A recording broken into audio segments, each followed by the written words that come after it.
আসসালামু আলাইকুম রহমতুল্লাহি ওবরকাত।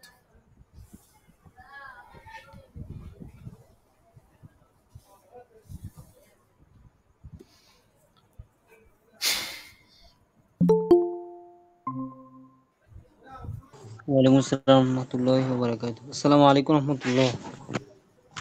জি ওয়ালাইকুম আসসালাম। তো আজকে তো হচ্ছে ফতোয়া উসমানী প্রথম খণ্ড হবে আর কি। তো ফতোয়া উসমানী পিডিএফ এর দ্বিতীয় তৃতীয় চতুর্থ খণ্ডটা তো আমরা কমপ্লিট করেছি, কিন্তু প্রথম খণ্ড না আমরা পুরোটা কমপ্লিট করতে পারিনি। আমাদের কাজের চাপ প্রচুর খুব বেশি ছিল আর কি, এই জন্য। তো কিতাব আমার কাছে আছে, আপনার 180 পৃষ্ঠার মতো মনে হয় করা হয়েছে কাজ। তো বাকি পৃষ্ঠাগুলো ইনশাল্লাহ আগামী শুক্রবারের মধ্যে কাজ করে আপনাদেরকে হোয়াটসঅ্যাপ গ্রুপে দিয়ে দেওয়া হবে। আপনার যারা কিতাব নেওয়ার বা যারা কিতাব আহ, পাবার রাখেন, তারা কিতাবগুলো সংগ্রহ করে নেবেন, প্রথম খণ্ডটা আর কি। তো এই জন্য আজকে তো আর স্ক্রিন শেয়ার করা যাচ্ছে না। স্ক্রিন তো শেয়ার করা যাবে, কিন্তু এখানে স্ক্রিনে তো আর কিতাব নাই। তো এই জন্য দেখেন, কিতাব তো আসলে কিনতেই হবে, অনেকে আসলে কিতাব কিনে না। আমি তো বছরের শুরু থেকে বলে আসতেছি যে পিডিএফ ফাইল দিয়ে আপনার কামা হকহু আপনি পড়ালেখা করতে পারবেন না। পিডিএফ ফাইলটা হচ্ছে ঠেকার কাজ চালানোর জন্য। ঠিক আছে? যে আপনার আপনার টাকা পয়সার সমস্যা আছে, হাতে এই মুহূর্তে কোনো টাকা নাই, তো খুব বিপদের মধ্যে আছেন, দেখা গেছে তারপর কিতাবও লাগে, তো সব মিলিয়ে একটা পরিস্থিতি, করুণ পরিস্থিতি সৃষ্টি হয়েছে। তো সেই মুহূর্তটার জন্য পিডিএফ ফাইল দিয়ে কোনো রকম টেনে টুনে কাজ চালানো আর কি, ওইটার জন্য পিডিএফ ফাইল। ঠিক আছে? নর্মালি পিডিএফ ফাইল দিয়ে আসলে কামা হকহু আপনি পড়তে পারবেন না, পড়ে মজাও পাবেন না। এই জন্য পিডিএফ ফাইল এর উপর ভরসা করবেন না। মেইন কিতাব সংগ্রহ করবেন, আমাদের কাছে সবগুলো মেইন কিতাব আছে। মেইন কিতাব না থাকলে তো আর আমরা পিডিএফ ফাইল রেডি করতে পারতাম না। আরবি বলেন, হ্যাঁ, তারপরে বাংলা বলেন, সবগুলো কিতাবের একদম সরা সহ সব কিছু আমাদের কাছে মেইন কিতাব আছে। তো আপনারা যারা এখনো মেইন কিতাব কিনেন নাই বা কিনবেন না ভাবতেছেন, তারা এইরকম ভাবনা ভাববেন না। অত টাকা লাগবে না, হয়তো সর্বোচ্চ বাংলা সরুহাত সহ 4-5 হাজার টাকা লাগতে পারে আর কি, এগুলো কিনে নিয়েন। যদি বাংলা বাজার থেকে কেউ অর্ডার দিতে চান আমাদের মাধ্যমে, তাহলে ইনবক্সে যোগাযোগ করবেন, দরসের পরে আমরা অর্ডার দিয়ে দিলে আপনার ঠিকানায় পৌঁছে যাবে। আর আমাদের মাধ্যমে আনাইতে চাইলে আপনার হচ্ছে খরচটা আরও কম পড়বে আর কি। আমরা পাইকারিভাবে লাইব্রেরিদের সাথে কথা আছে, হ্যাঁ, তো একজন লাইব্রেরিওয়ালার সাথে কথা আছে, উনি আর কি একদম পাইকারি দামে দেয় আর কি আমাদেরকে। আচ্ছা, যাই হোক। তো আজকে আমাদের হচ্ছে ফতুয়া উসমানী আমাদের পড়া হবে। আজকে দরজ শীটটা দেখেন, দেখেন দরজ শীটটা হয়তো আপনারা মোতালা করেন না।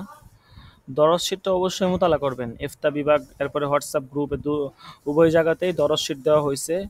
দেখেন কত বড় দরজ শীট, প্রায় হচ্ছে আপনার 3 পৃষ্ঠার মতো। তো এই যে এই দরজ শীটটা বানাতে কিন্তু প্রচুর সময় লাগছে।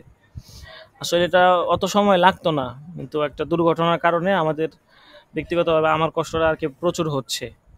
গত বছর আপনার এমনও সময় গেছে যে 3 ঘন্টা 4 ঘন্টা পর্যন্ত সময় লাগছে শুধু এই কিতাবের পড়াগুলো নোট করতে। কারণ এটা হচ্ছে, আপনি মুতালা ছাড়া তো আপনি কিতাবের পড়া নোট করতে পারবেন না। মানে হুট করে কিতাব খুললেন আর নোট করে ফেললেন, এটা তো সম্ভব না। আপনাকে কিতাব মুতালা করতে হবে, মুতালা করে পয়েন্ট বের করে করে তারপরে আপনাকে হচ্ছে শিটের মধ্যে লিখতে হবে। হ্যাঁ, তো এভাবে দেখা গেছে অনেক কষ্ট করে গত বছর আমি এরকম প্রায় 110টা দরসের শিট রেডি করছিলাম, এবং ওই শিটটা আছে, কিন্তু ওই শিটটার পিডিএফ ফাইল আছে, ওই শিটটার হচ্ছে আপনার ওয়ার্ড ফাইল নাই, যার কারণে ওখান থেকে কপি করে আর আমি এই বছর আপনাদেরকে দিতে পারতেছি না। অথচ ওই শিটটার যদি ওয়ার্ড ফাইল থাকতো, আমার ওই যে কম্পিউটারে আপনার এসএসডি কার্ড লাগানোর সময় হার্ড ডিস্কে ওনারা ডিলিট করে দিছে। তো তো যে ঘটনাক্রমে আর কি, যত ফাইল ছিল আমার, অনেক তথ্য ছিল, ডাটা ছিল, ওখানে তামরিন ছিল, অনেক কিছু ছিল, সব ডিলিট হয়ে গেছে। তো ওই দরজ শিটটাও তখন ডিলিট হয়ে যায়। আর পিডিএফ ফাইল করে এটা সাইটে আপলোড করা ছিল, ওই যার কারণে ওইটা ওখানে সাইটে রয়ে গেছে আর কি। তো যাই হোক, কি আর করার, এই জন্য এখন এই বছর আমাকে ডাবল কষ্ট করতে হচ্ছে আর কি। এই যে প্রচুর সময় লাগে এইগুলা টাইপ করতে। স্যার তো এখন পৃষ্ঠা নাম্বারটা যদি একটু বলতেন। প্রথম পৃষ্ঠা প্রশ্ন। নাম্বার হচ্ছে আপনার, উর্দুটা তো অবশ্যই আছে, তো উর্দুটাও দেখতে পারেন। হুম, পৃষ্ঠা নাম্বার হচ্ছে, আজকের শিরোনাম হচ্ছে হজরত আচ্ছা, আমি লুত তাহলে সম্প্রদায়ের যে বস্তি উল্টে দেওয়া হয়েছিল ওই বস্তির মানে ওই জায়গা সম্পর্কে বিভিন্ন মতামত বর্ণনা। হুম। 182 পেয়েছি। 190 পৃষ্ঠা, 82 না, 190 পৃষ্ঠা। আমার ঠিক আছে, ফতোয়া উসমানী বাংলাটাতে 190 পৃষ্ঠা, উর্দুটাতে কত খণ্ড আমার জানা নাই সঠিক। ঠিক আছে। 190 জি, ঠিক আছে। হ্যাঁ। তো আজকে 190 পৃষ্ঠা থেকে প্রায়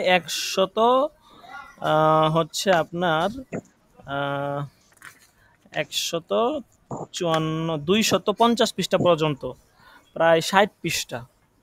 তো আমরা বাকি যে গুলো 40-50 পৃষ্ঠা করে পড়ে এই কিতাব প্রথম সাময়িক পরীক্ষার আগে শেষ করে দ্বিতীয় সাময়িক পরীক্ষার আগে দ্বিতীয় খণ্ড, প্রথম সাময়িক পরীক্ষার আগে তৃতীয় খণ্ড শুরু করে দিব। ঠিক আছে। ইনশাল্লাহ এরপর আরেকটা নতুন কিতাব শুরু করার পরিকল্পনা আছে অর্থনীতি সম্পর্কে এবং সমসাময়িক কিছু বিষয় সম্পর্কে, আহ, যেটা হচ্ছে বুহুসফি কাজায়ের পরিবর্তে আমরা পড়াতে চাচ্ছি আর কি।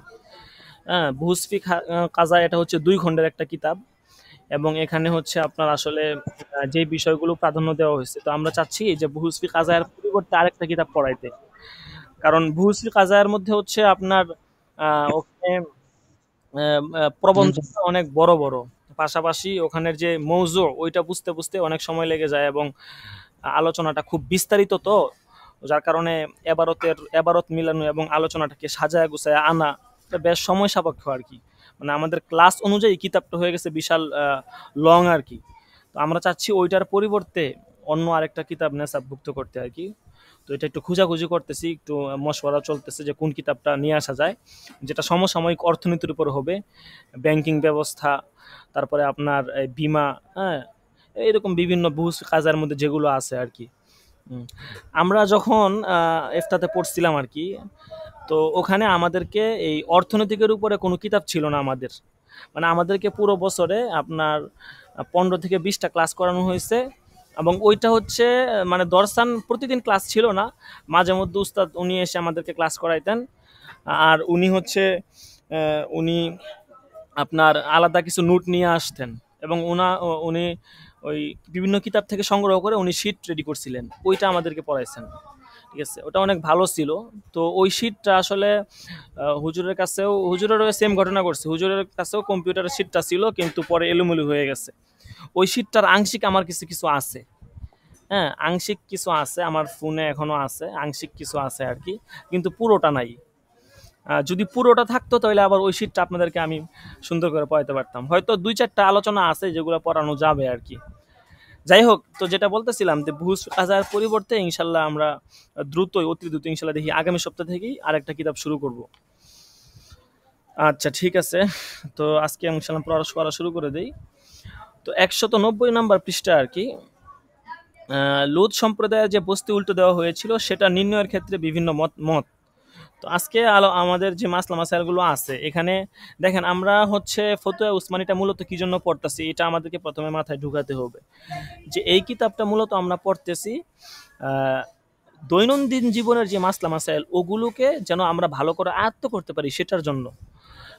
অন্যান্য যেই মাসলা মাসাইল আছে বা আরও কিছু আলোচনা আছে ওগুলো আমাদের মেইন ফ্যাক্ট না, আমাদের মেইন বিষয় হচ্ছে বা মেইন জায়গাটা হচ্ছে দৈনন্দিন জীবনের সাথে বা আমাদের সামাজিকতার সাথে যে সমস্ত মাসলা মাসাইল বেশি সাংঘর্ষিক, বেশি সম্পর্কিত ওগুলো আমরা পড়ব। এর পাশাপাশি এখানে যেগুলো আছে বা যেগুলো অত বেশি জানানো জরুরি না বা যেগুলো ইতিহাস সম্পর্কিত ওগুলো আমরা জাস্ট একটু উল্টায় নিলাম আর কি, কিন্তু ওগুলা বেশি আয়ত্ত করা বা খুব বেশি ইয়া করা ওটা অত বেশি জরুরি না। যতটুকু জরুরি হচ্ছে দৈনন্দিন মাসলা মাসাইল হল করা। আচ্ছা, তো লুজ সম্প্রদায়ের যে বস্তি উল্টো দেওয়া হয়েছিল সেটা নির্ণয়ের ক্ষেত্রে বিভিন্ন মত। তো এটা তো হচ্ছে আপনার একটা মাসলা মাসাইল, এখানে মারিফুল কোরআনের একটা এবারত আনা হয়েছে, একটা ব্যাখ্যা আর কি, সূরা আনআমের একটা ব্যাখ্যায়। তো সেইটার আর কি বিভিন্ন মত আছে, অনেকে অনেক কথা বলছেন আর কি। হ্যাঁ, তো এইটা সম্পর্কে আর কি এখানে আলোচনা করা হয়েছে। আচ্ছা, তো তারপরের প্রশ্ন ছিল যে নবুয়াত ও ওহির হাকিকত, এই যে নবুয়াত এবং ওহি এই জিনিসটা আসলে কি, এটা আসলে কি মানে কেমন ধরনের জিনিস। তো এখানে জবাবে বলা হয়েছে এটা একটা দীর্ঘ বিস্তীর্ণ প্রসঙ্গ, সংক্ষেপে এটা বোঝানো মুশকিল। এই বিষয়ে অধমের কিতাব উলুমুল কোরআনের মধ্যে বিস্তারিত আলোচনা আছে। আলহামদুলিল্লাহ এই কিতাবটা আমার কাছে আছে, বাসায় আমার কাছে এই কিতাবটা আছে, উলুমুল কোরআন। আমি যখন হেদায়েতুন নূহ পড়ছিলাম তখন আমাকে আমার উস্তাদ উনি এই কিতাবটা কিনিয়েছিলেন, উলুমুল কোরআন। উর্দু কিতাব, এটা তকি উসমানী সাহেবের। ওইটার মধ্যে অনেক সুন্দর আলোচনা আছে। তো তাফসির প্রসঙ্গে কিছু ক্লাস তৈরি করতে গিয়ে ইদানিং বেশ কিছু কিতাবের সাথে পরিচিত হচ্ছি, ওখানেও সুন্দর আলোচনা আছে। উলুমুল কোরআনে এই সমস্ত বিষয়ে বিস্তারিত আলোচনা আছে। আচ্ছা, তারপরে দেখেন বলতেছে কিতাবটি মাকতাবা দারুল উলুম করাচি 14 থেকে ছেপেছে আর কি, আপনি সেটা পাঠ করুন, তারপরেও কোনো সংশয় থাকলে জিজ্ঞেস করে নেবেন। এখানে কোনো উত্তর দেওয়া হয় না, কিতাব পাঠ করার জন্য বলা হয়েছে। তারপরে এখানে একটা প্রশ্ন করা হয়েছে যে বর্তমান বৈজ্ঞানিক বিশ্লেষণ কোরআন হাদিসের সাথে সাংঘর্ষিক কিনা। এটা তো স্পষ্ট যে কোরআন হাদিসের সাথে সাংঘর্ষিক হোক বা না হোক সেটা হচ্ছে কোনো বিষয় না। যে কোরআন হাদিসের সাথে সাংঘর্ষিক তো বটেই, অনেক বিষয় এমন আছে যেটা বর্তমানের সাথে বর্তমান বিজ্ঞানের সাথে কোরআন হাদিসের মিল নাই। অথচ কোরআন হাদিসে যেটা আছে ওইটা হচ্ছে প্রকৃত বিজ্ঞান। বিজ্ঞানের থিওরি, বিজ্ঞানের ধারা ক্রমান্বয়ে পরিবর্তনশীল। আজকে বিজ্ঞান একটা বলতেছে, তো আরেকজন বিজ্ঞানী এসে আরেকটা বলবে। হুম তো এরকম আর কি অবস্থা।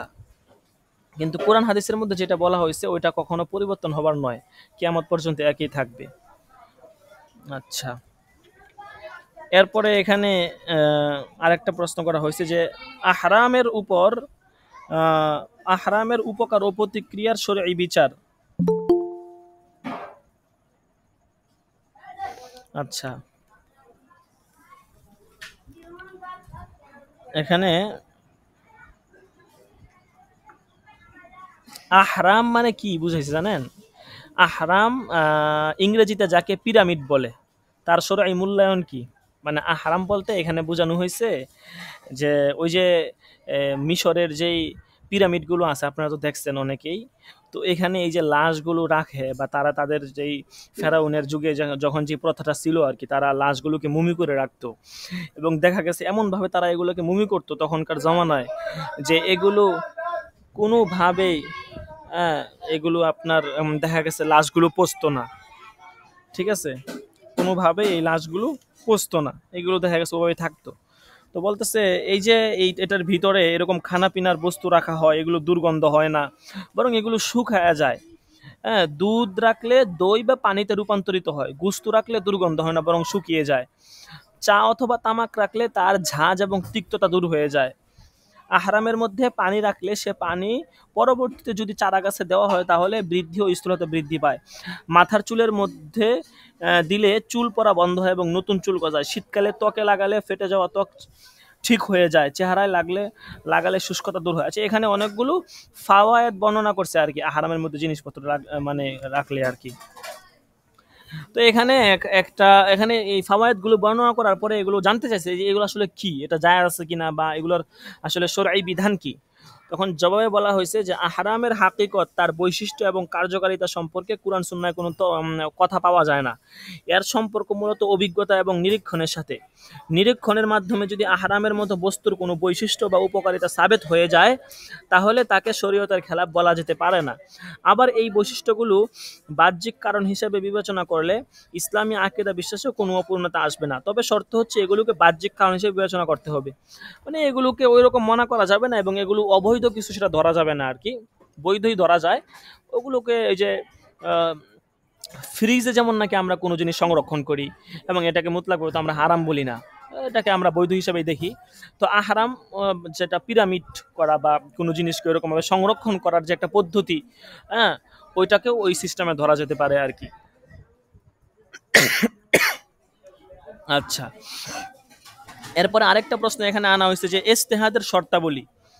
এই প্রশ্নটা ইতিপূর্বে গেছে, তো আমরা এটা আর এখানে আলোচনা না করি, এটা ইতিপূর্বে অনেক বিস্তারিত আলোচনা গেছে। তো যাই হোক, একটু মুতালা করে নিন।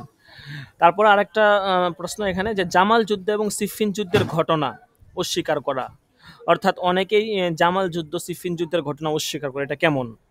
বলতেছে যে যদি জামাল এবং সিফিন যুদ্ধের ঘটনা শুধু ঐতিহাসিক বর্ণনা থেকে প্রমাণিত হতো তাহলে জায়েদের যুক্তি সহি হতো, কিন্তু এই যুদ্ধগুলোর বিবরণ তাওয়াতুর অর্থাৎ ধারাবাহিক বৃহৎ বর্ণনার দ্বারা প্রমাণিত, এর জন্য এগুলো অস্বীকার করা দুরুস্ত নয়। রুহামা ও বাইনাহুম এর অর্থ এই নয় যে কখনো কোনো পরস্পরের মতবিরোধ এবং ভুল বুঝাবুঝি হয়নি। এজন্য যদি ইজতিহাদি মতামতের ভিত্তিতে কোনো বিরোধ হয় তাহলে তা আয়াতের সাথে সাংঘর্ষিক নয়। অর্থাৎ এগুলো হচ্ছে এখানে দেখেন ফতুয়া মাসলা মাসাইল বর্ণনার ক্ষেত্রে আসলে খুব সতর্ক থাকা লাগে। আপনি ফতুয়া উসমানী বলেন বা যেই কিতাবেই বলেন, বিশেষ করে ফতুয়া উসমানী এবং অন্যান্য কিতাবগুলোতে আহ, দেখবেন যে মাসলা মাসাইলের ক্ষেত্রে অনেক প্রশ্ন স্পষ্ট সরাহাতানভাবে এড়িয়ে এড়িয়ে যায়। দেখেন এখানে একটা প্রশ্নটা ছিল কি, যে জামাল যুদ্ধ মানে এবং হচ্ছে সিফিনের যুদ্ধ আর কি, উষ্ট্রি যুদ্ধ এবং সিফিনের যুদ্ধ, যেটা সাহাবীদের মধ্যে সংঘটিত হয়েছিল। তো এই যুদ্ধটাকে অস্বীকার করা এটা কি? এখানে শুধু লেখছে যে দুরুস্ত নয়। দুরুস্ত নয় মানে সঠিক নয়। এখন সঠিক নয় তাহলে মানে কি? এটা কি মানে না হারাম, বাকি এটা কি কাফের হয়ে যাবে না কি হবে, এটা কি এটা কি? এটা কিন্তু স্পষ্ট করে নাই, শুধু বলছে যে দুরুস্ত নয়, মানে এটা ঠিক না। এখন ঠিক না তাহলে এটা কোন পর্যায়ের ঠিক না, এটা কোন ধরনের বেঠিকের মধ্যে পড়ে, এইটা কিন্তু এখানে ওরকম স্পষ্ট করা হয় নাই। এটাই হচ্ছে অনেক ক্ষেত্রে মাসলা মাসাইল বর্ণনার বিধান সিস্টেম, মানে এখানে স্পষ্ট করে দিলে দেখা গেছে এখানে অনেক বিধান লাজেম হয়ে যায় আর কি। এই জন্য স্পষ্ট না করে মুতলাক রাখা হয়েছে। এই বিষয়টা আপনারাও ভালো করে মাথায় রাখবেন যে যখন আপনারা কোনো মাসলা মাসাইল বর্ণনা করবেন, হ্যাঁ, তারপরে সেখানে দেখা গেছে আপনি কখনোই বলবেন না যে এইটার হুকুম হচ্ছে এরকম। আপনি এভাবে বলবেন যে আচ্ছা আমার জানা মতে এই মাসলাটা যতটুকু আমি জানি এবং আমার মুতালা যতটুকু আছে, যে আমার মনে হচ্ছে যে এই এই মাসলাটার হুকুমটা হবে এরকম, বা এটার বিধান হচ্ছে এরকম, বা এটা এরকম হবে। বাকি এর আরো অনেক কিছু হইতে পারে, বাকি আমার জানা মতে এতটুকুই মনে হইতেছে, বাকি আপনি আরো তাহকিক করতে পারেন। এইভাবে কথা বলবেন, কখনোই চ্যালেঞ্জ দিবেন না যে আমি 100% চ্যালেঞ্জ বলতে এরকমই হবে এরকম, ওয়াল্লাহি তাল্লাহি কোশ্চিন কালে আপনি এই কাজ করতে যাবেন না।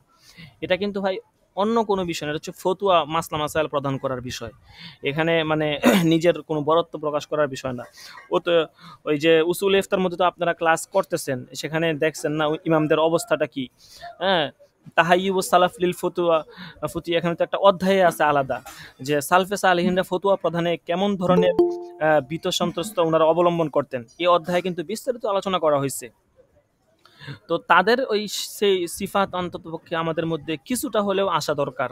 হ্যাঁ, তো এই জন্য কখনো কোনো মাসলা মাসাইল বর্ণনার ক্ষেত্রে আমরা বলবো না যে হ্যাঁ এটা এরকমই হবে, এটা আমি নিশ্চিত 100% নিশ্চিত, এরকম কখনো বলবো না। বেশ বলবো যে হ্যাঁ এটা আমি তো মুতালা করছিলাম, তো আমি মাসলাটা দেখছি, তো যতটুকু বুঝলাম আমার যতটুকু আকলে ধরছে যে এটার হুকুমটা এরকমই হবে। বেশ নরম সুরে আপনি বলে দিবেন, এবং আপনি চেষ্টা করবেন প্রত্যেকটা কথার মধ্যে যেন একটা ফাঁক থাকে। মানে আপনি কথাটাকে এমনভাবে বলবেন যেন আপনার কথাটা সঠিকও হয় এবং এখানে যেন একটা ফাঁকও থেকে যায়। অর্থাৎ এখানে যেন কোনো কিছু অ্যাড করতে চাইলে কেউ যেন অ্যাড করতে পারে।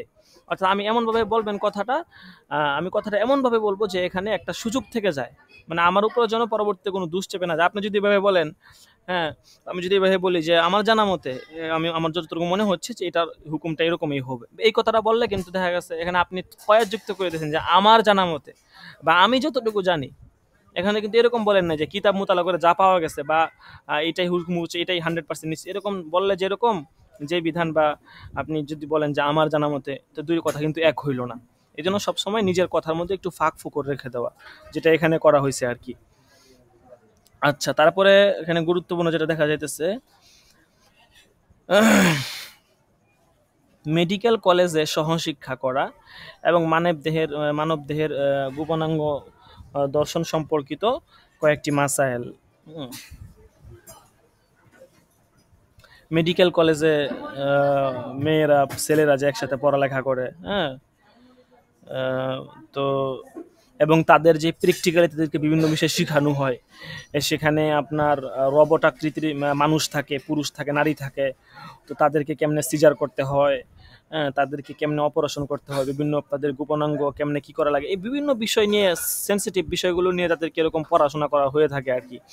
তো বলতেছে এই যে এগুলো এগুলো আসলে কতটুকু জায়েজ, এখানে কয়েকটা বিষয় জানতে চাওয়া হয়েছে। এর মধ্যে একটা বিষয় হচ্ছে যে জায়েজ হওয়ার সর্বনিম্ন মাত্রা কি, কতটুকু জায়েজ, জায়েজ হওয়ার সর্বশেষ মাত্রা কোন শর্তের উপর নির্ভরশীল, মানে কতটুকু বৈধ এবং কতটুকু হচ্ছে হ্যাঁ জায়েজ।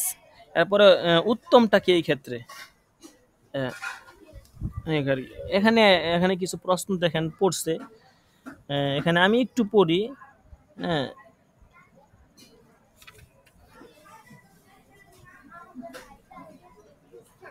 একটু পড়লে আপনারা বুঝতে পারবেন যে এখানে বলছে যে এখানে মেডিকেল কলেজে যতজন দাঁড়িয়েওয়ালা ছাত্র আছে তাদেরকে মৌলভী বলা হয়। এই সকল মৌলভী বলে একথা প্রসিদ্ধ যে এরা চূড়ান্ত পর্যায়ে নালায়েক। আমাদের এভাবেই তিরস্কার শুনতে হয়। যদি কখনো কোনো মৌলভী কোনো প্রশ্নের জবাব দিয়ে দেয় তাহলে শিক্ষক মহোদয় বলে থাকেন আজ তো হয়ে গেল বিশেষ কিছু, এ তো একটা মুজিজাই বলা চলে। মানে তাদেরকে তিরস্কার করে আর কি বিভিন্নভাবে, বুঝতে পারছেন? যাই হোক, আমরা এখন মূল উত্তরে চলে যাই যে এগুলো আসলে ক্ষুদ্র জাহাজ বা কি। আচ্ছা, এখানে এরপরে বিভিন্ন বই পড়তে বলা হয়। ওই সমস্ত বইয়ের ভিতরে উলঙ্গ মানুষের ছবি থাকে। হ্যাঁ, শুধু উলঙ্গ না, পুরোটাই উলঙ্গ আর কি। হ্যাঁ, পুরুষদের জন্য মহিলা, মহিলাদের জন্য পুরুষ। হ্যাঁ, আহ, তো তারপরে তাদের যেই মানে তারা ৪টা পর্যায়ে তারা মূলত চিকিৎসাটা করে থাকে। এর মধ্যে একটা হচ্ছে লজ্জাস্থান দেখা, দ্বিতীয় হচ্ছে হাত দিয়ে চাপ দেওয়া, স্পর্শ করা, চেক করা, আঙ্গুল দিয়ে খুঁটিয়ে দেখা, ৪ নাম্বার হচ্ছে ঘ কর্ণাস্ত্র দ্বারা সে অংশের আওয়াজ শোনা, মানে কান দিয়ে সে অংশের আওয়াজটা শোনা। হ্যাঁ, উম, এরকম অনেকগুলো প্রশ্ন। দেখার দেখার বিষয়টা কেমন হয় এখানে ব্যাখ্যা করে দিছে। হ্যাঁ, যে লেখছে যে পাকিস্তানের লজ্জাস্থান সবার সামনে খোলা হয় না, বরং আলাদা কামরা পর্দার ভিতর খোলা হয়। সেখানে পুরুষের লজ্জাস্থানের প্রতি বেশি গুরুত্ব দেওয়া হয় না। তবে স্ত্রীলোকের লজ্জাস্থান স্ত্রীলোকই খুলে এবং দেখে, পুরুষদেরকে অনুমতি দেওয়া হয় না। যাই হোক, নারী হোক আর পুরুষ হোক এরকম করতে হয়। পুরুষের বেলা লজ্জাস্থান ছাড়া বাকি দেহ, রান ও হাঁটু সহ খুলতে কোনো খারাপ মনে করা হয় না। আর নারী রোগের বেলায়ও ওড়না খুলে নেওয়া হয় এবং পেট ও কোমর থেকে কামিজ ইত্যাদি সরিয়ে দেওয়া হয়। তবে স্বাভাবিক চাপ দিয়ে দেখা, এক্ষেত্রেও কিছু সুরত বর্ণনা করছে যে নরম নাকি শক্তিগুলো চাপ দিয়ে দেখা হয় আর কি। এরপরে খুঁটিয়ে দেখা, আঙ্গুলের সাহায্যে রোগীর দেহের বিভিন্ন অংশে হাত দেওয়া হয়, পেটে, বুকে, তার বিভিন্ন অংশে আর কি। এরকম ভাবে তারপরে যন্ত্র লাগিয়ে এরপরে কান দিয়ে শোনা হয়। উম, এই মোট কথা এখানে অনেকগুলো বিষয় জানতে চাইছে। প্রায় আপনার এখানে মোট মাসলা আছে প্রায় এখানে ৮টার মতো মাসলা আছে আর কি। মানে এককভাবে ৮টার মতো মাসলা এখানে জানতে চাওয়া হয়েছে আর কি। তো এরপরে জবাব দেখেন, জবাব একটা একটা করে জবাব দিতেছে। যে প্রথম কথা হচ্ছে নারী পুরুষ তারা একসাথে মিলামেশা করবে না, এটাই হচ্ছে শরীয়তের নিয়ম। বিশেষত উম, এমন কোনো পেশা অবলম্বন করা যার মধ্যে নাম হারাম নারীদের সাথে মেলামেশা করতে হয়, জরুরত না হলে জায়েজ নয়। এজন্য হুকুমত এবং মুসলিম সমাজের কর্তব্য হচ্ছে যৌথ শিক্ষা ব্যবস্থার বদলে ছেলেদের জন্য আলাদা এবং মেয়েদের জন্য আলাদা শিক্ষা ব্যবস্থা কায়েম করা। যতক্ষণ পর্যন্ত এমন অবস্থা না হয় ততক্ষণ পর্যন্ত, যেহেতু মেডিকেল সায়েন্স হাসিল করা একটি জরুরত এবং এই ঘটনার দিনদার লোক অপ্রতুল্য তা দূর করার একটাই পর্যায়ে দিনদার লোকজন মেডিকেল সায়েন্স শিক্ষা করবে। এজন্য যদি এই তালিম হাসিল করা সে পন্থা না পাওয়া যায়, সেটা যে উপরে উল্লেখ করা হয়েছে, তাহলে এই শর্তের সাথে তালিম গ্রহণের মধ্যে আছে বলে মনে হচ্ছে। যথাসম্ভব নিজেকে নিজে বেপরদা নারী থেকে দূরে রাখবে। মোট কথা মুতলাকভাবে জায়েজ নাই, ঠিক আছে? কিন্তু একটা সুরত মানে জায়েজ, সেটা হচ্ছে যে কোনো সুরতে যদি এরকম না হয়, এবং যেহেতু এটা ইমার্জেন্সি বিষয়েই, ওই সুরতটাতে শুধুমাত্র খুব সতর্কতার সাথে জায়েজ আছে আর কি। ওই যে পরে বিভিন্ন হাতে খুঁটিয়ে দেখা এগুলো কথা বলতেছে যে প্রতিটি কাজে এই বিষয়ের উপর লক্ষ্য রাখতে হবে যে যেন রোগীর সতর সে পরিমাণ খুলে যতটুকু পর্যবেক্ষণের জন্য আবশ্যক। যদি কোনো কর্মচারী এক্ষেত্রে সীমালঙ্ঘন করে তাহলে তাকে সতর্ক করে দিতে হবে যে জরুরতের বেশি খুলবে না, ঠিক আছে? মোট কথা এখানে জরুরতের বেশি কিছু করা যাবে না আর কি, মানে যতটুকু একদম ইমার্জেন্সি না হলেই নয় এতটুকু করতে পারবে।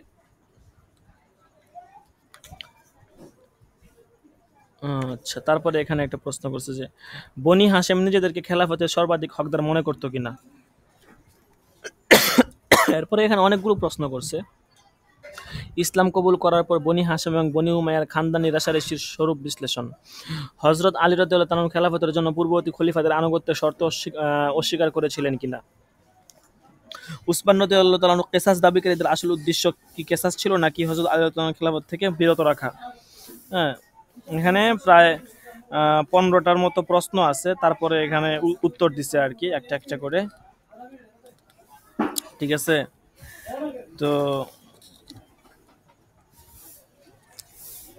এগুলো আপনারা একটু কষ্ট করে মুতালা করে নিন, ঠিক আছে? এগুলো তো বিস্তারিত, যেহেতু ওইরকম মাসলা মাসাইল সম্পর্কিত না, ইতিহাস সম্পর্কিত, এই জন্য ওটা আমরা অতটা ইয়া করে পড়তেছি না, আমাদের সামনে আরও গুরুত্বপূর্ণ পড়া আছে। আপনারা কষ্ট করে একটু মুতালা করেন। তাছাড়া এই কিতাবটা তো আপনাদের মুতালা করার মতোই আর কি। এই কিতাবে পড়ার নিয়মটা হচ্ছে যে আপনারা মুতালা করে আসবেন, আমরা দরসে জিজ্ঞাসা করবো, আপনারা উত্তর দিবেন, এটা হচ্ছে নিয়ম আর কি, ঠিক আছে? তো দেখি আজকে সময় পাইলে আপনাদেরকে পিছন থেকে এক দুইটা জিজ্ঞেস করবো, দেখি আপনারা উত্তর দিতে পারেন কিনা। 234 পৃষ্ঠা চলে আসছি আমরা। তো এখানে আর একটা প্রশ্ন করা হয়েছে যে কুরআনের কাহিনী অবলম্বনে ফিল্ম নির্মাণে শরীয়হ হুকুম জায়েজ আছে কিনা। এটা স্পষ্টই জায়েজ নাই, ঠিক আছে?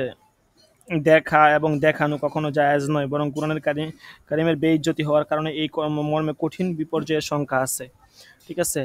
এর কারণ অনেক, সেগুলোর কয়েকটি নিম্নরূপ কারণ দিছে আর কি এখানে, ঠিক আছে?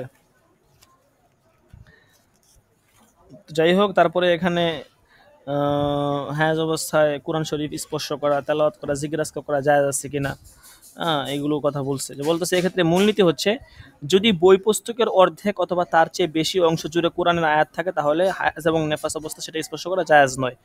আর যদি পুস্তকের বেশিরভাগ অংশ জুড়ে কোরআন না থাকে, অন্য কিছু লেখা থাকে, তাহলে সেটাকে এমন স্থানে স্পর্শ করা যাবে যেখানে কোরআনের আয়াত লেখা নেই, ঠিক আছে? বুঝতেই তো পারছেন, একটা বইয়ের মধ্যে কোরআনের আয়াত আছে, একজন হায়াজা মহিলা সেটা স্পর্শ করতে পারবে কিনা। বলা হচ্ছে যে যদি বই পুস্তকের অধিকাংশ জায়গায় কোরআনের আয়াত থাকে তাহলে সেটা স্পর্শই করতে পারবে না। আর যদি খুব কম জায়গাতে কোরআনের আয়াত থাকে, অধিকাংশ জায়গায় না, তাহলে শুধুমাত্র যেখানে কোরআনের আয়াত আছে ওইটা স্পর্শ করতে পারবে না, অন্য জায়গাটা স্পর্শ করতে পারবে, কোনো সমস্যা নাই। আচ্ছা, ঠিক আছে, এ হচ্ছে মূলনীতি আর কি। আর কোরআন কারিম তেলাওয়াত করা বিলকুল না জায়েজ, দোয়া জিকির আজকাল এগুলো করতে পারবে আর কি। এরপরে লাউড স্পিকারে ছবি না পড়া, তেলাওয়াতের জন্য পারিশ্রমিক নেওয়া, এগুলো তো জানেন, এগুলো কি উত্তর, এগুলো পূর্বে শুরুতেও গেছে। হ্যাঁ, তো লাউড স্পিকারে ছবি না পড়া এগুলো তো জায়েজ নাই, ঠিক আছে? এগুলো অনেক জায়গায় হয়, এগুলা এগুলো জায়েজ না, এগুলা কোরআনের এহানত হয়।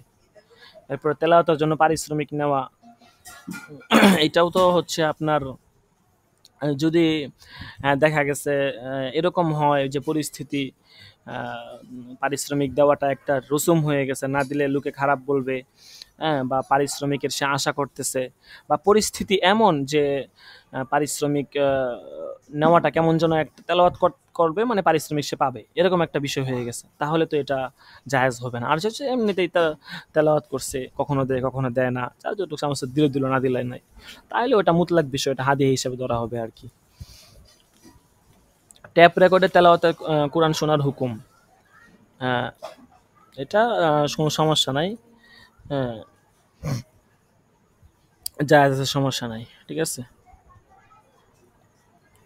এরপর তেলাওয়াতের স্থানে ঘুম আসা, যদি এমনটা কখনো কখনো হয় তাহলে ঘুম এলে তেলাওয়াত বন্ধ করে দিবেন, কিন্তু যদি সবসময় এমন হয় তাহলে ঘুম তাড়ানোর জন্য কোন ডাক্তারের সাথে পরামর্শ করে তদবির গ্রহণ করবেন। হ্যাঁ, কি মাসলা জানতে চাইছি দেখছেন।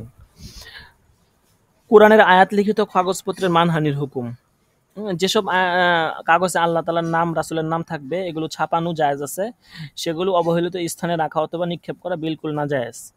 বিশেষ করে আমাদের বাংলা বাজার সহ ইসলামিক লাইব্রেরিগুলোতে যেটা করা হয় আর কি, আপনারা যারা বাংলা বাজার গেছেন এবং দেখেন, এটা তো আপনাদের নজরে পড়ে, আমি যখনই যাই এই বিষয়টা আমার কাছে খুবই খারাপ লাগে, যে আসলে কি বলবো, মানে ওরা তো যারা ব্যবসা বাণিজ্য করতেছে ওরা কিন্তু আলেমই, ম্যাক্সিমাম গিয়ে দেখেন যে হাফেজ বা আলেম বা একটা ইসলামী এর সাথে লেগে আছে, বা মোটামুটি দিনদার সবাই, কিন্তু বিশেষ করে কোরআন শরীফ সহ তাফসিরের কিতাবাদি এমন ভাবে রেখে দিছে, মানে মানুষের পায়ের সাথে লেগে যাইতেছে, মানে তাদের বিন্দু মাত্র মানে এটা নাই। এখন এখানে উজুর পেশ করবে যে ওখানে আমরা কোথায় রাখবো, এটা উজুর গ্রহণযোগ্য না এখানে। কারণ কোথায় রাখবেন, মানে আপনি এত বড় লাইব্রেরি দিচ্ছেন, আপনার অন্যান্য বই এত সুন্দর করে জায়গায় রাখতে পারতেছেন, তো এটা কেন রাখতে পারবেন না? এটা কি দাম কি অন্যগুলার চেয়ে কমে গেছে? তো অন্যগুলা রাখতে পারলে এটা রাখতে পারবেন না? এটা আল্লাহ তাআলার কালাম, এটা আপনি পায়ের এখানে রেখে দিতেছেন। আপনি 10 মিনিটের জন্য রাখেন, 10 মিনিটের ওই উঁচা জায়গায় রাখেন, আপনি এখানে কেন রাখবেন? রাস্তার পাশে আপনার ওই যেদিক দিয়ে মানুষ চলাচল করে না, দুই পাশে দোকানের পাশ দিয়ে, ওখানে রেখে দিচ্ছে, মানুষ যাইতেছে, মানুষের পায়ের সাথে লাগতেছে, কেউ কিছু বলার নাই, কেউ কিচ্ছু বলে না, সবাই সবার দিন যে ধান্দায় আছে। তো এই বিষয়টা আসলে মানে কি বলবো, এটা আসলে খুবই দুঃখজনক একটা বিষয়। হ্যাঁ, হয়তো কেউ কিছু বললেও এটা এরকম পাত্তা দেয় না কেউ। কারণ লাইব্রেরিওয়ালারা সব দেখা গেছে এটা ঠিক যে দোকানের ভিতরে জায়গা থাকে না, বা অবস্থাটা এমন যে একটু উঁচু জায়গায় রাখবে এটা কঠিন। কিন্তু এইটা আবার একদম বেঠিকও না যে তারা চাইলে কিন্তু একটু এদিক সেদিক করে একটা ভালো জায়গায় রাখতে পারে। তারা চাইলে এটা পারে। এটা যে অসম্ভব এরকম না। হয়তো একটু কষ্টকর হবে কিন্তু একটা জায়গা ঠিক করে রাখা, বা যারা বিশেষ করে যারা এই যে এমদাদে লাইব্রেরি সহ যারা আ আ বিক্রি করে আরকি, তারা চাইলে অনায়াসে আ একটা নির্দিষ্ট জায়গায় রেখে সেখানে সুন্দর করে তারা কোরআন শরীফগুলো রাখতে পারে। এটা তারা চাইলেই পারে। কিন্তু এগুলো করে না। তারা চিন্তা করে ব্যবসা-বাণিজ্য করবো, টাকা-পয়সা কামাবো। এখানে এত কিছু দেখার সময় আছে। এই হলো তাদের মন মানসিকতা আরকি। যাই হোক, তো আজকে এ পর্যন্তই ইনশাআল্লাহ। ফতুয়া উসমানী ২৫০ পৃষ্ঠার মতো হইছে আলহামদুলিল্লাহ। তো এটার বাকি পিডিএফটা করে আপনারা যারা কিতাব পাবেন ইনশাআল্লাহ আমি দিয়ে দিব। আমার আসলে কাজের চাপ খুব বেশি। একটার পরে একটা কাজ লেগেই থাকে। মানে আমার আসরের পরে দরসের কিছু কাজ ছিল, ওটা করছি। তারপরে এই যে আপনাদের হাজিরার শিটটাও এখনো ওটা রেডি করতে পারিনি, এখনো বাকি আছে। তারপরে মনে হয়েছিল আবার ভুলে গেছি। আচ্ছা যাই হোক, তো হাজিরাটা ডেকে নেই। হ্যাঁ,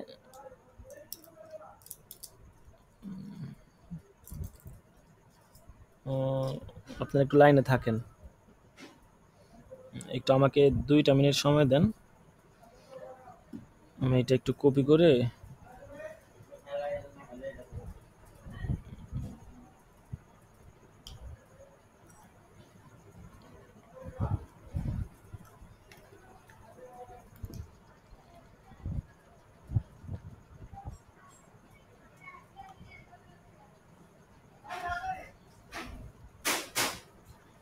এ ১১ থেকে ২১ থেকে হচ্ছে আপনার ৩০ নাম্বার দরসে অনেকের নাম কাটা যাচ্ছে।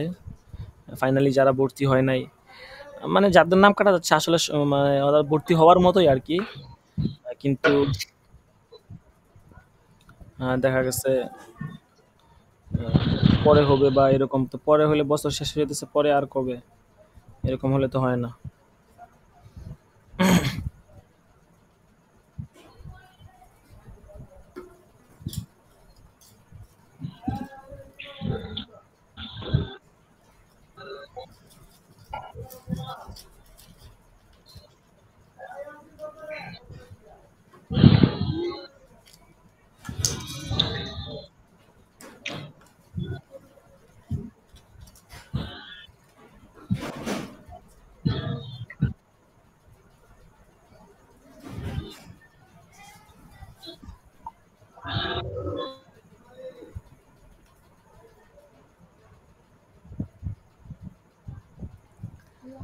আচ্ছা, শীটটা চলে আসছে। দরস হাজিরা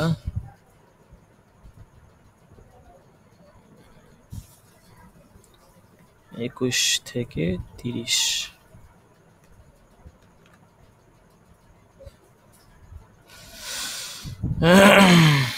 যারা একেবারে কোনো গাইড-টাইন নাই ইনশাআল্লাহ তাদের জন্য ভালো মানসম্মত পুরস্কার ব্যবস্থা আছে।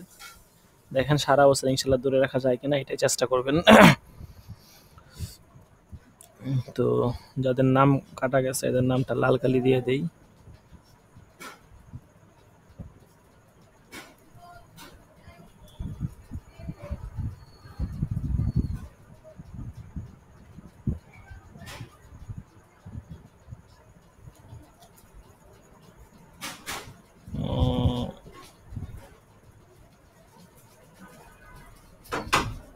রাকিবুল হাসান, তারপরে না ইব্রাহিম খলিল। আচ্ছা, রাকিবুল হাসান তো আছেন তাই না?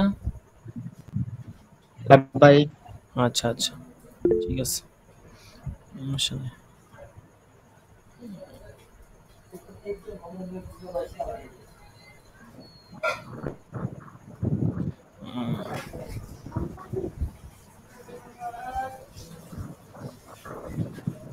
তারপরে এখানে আর কে আছে? ইয়াসিন শেখ। আসলে হচ্ছে যারা মনে করেন পড়ালেখা করার, তারা সবসময় পড়ালেখা করে যোগাযোগ রাখবে। যোগাযোগ না রাখলে কিভাবে, আপনি যত সমস্যার মধ্যেই থাকেন যোগাযোগ রাখবেন। ঠিক আছে।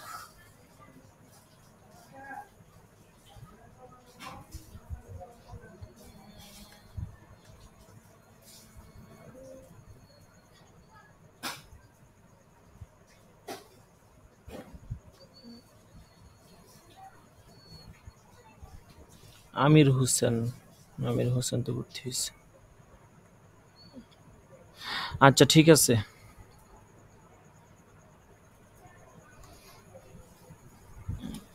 করেন করে নেই।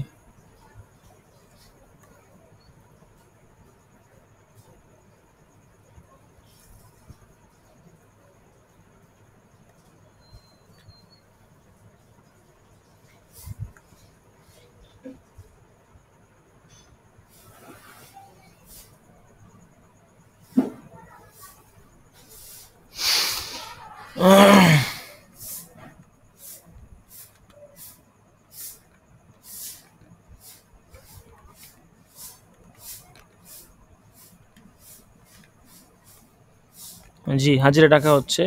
শীট রেডি হয়ে গেছে আলহামদুলিল্লাহ। হাজিরা টাকা হচ্ছে, আপনারা সবাই হাজিরা দিবেন।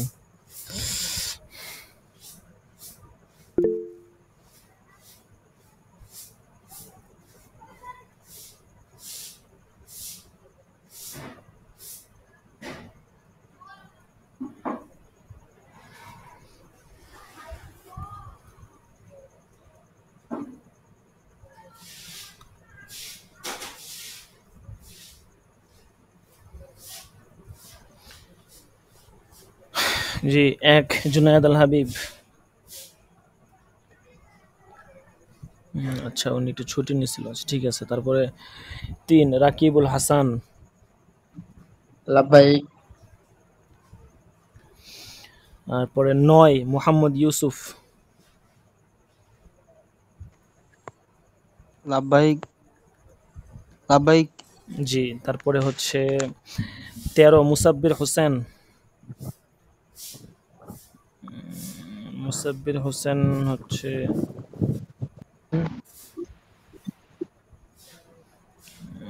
মুসাব্বির হোসেন তো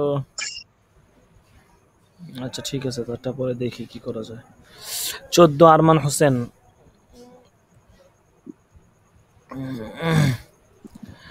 ১৫ আব্দুল আহাদ।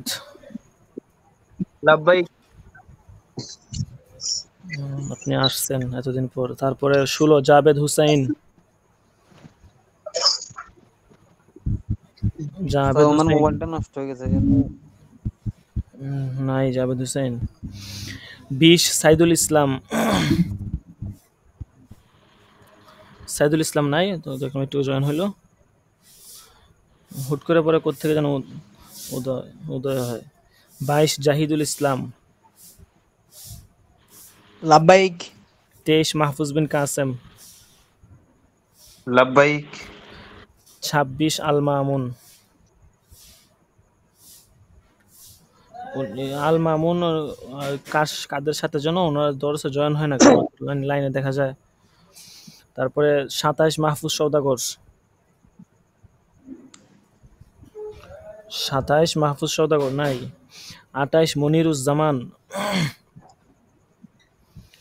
২৯ রফিকুল ইসলাম। লাব্বাইক ৩০ আমির হোসেন।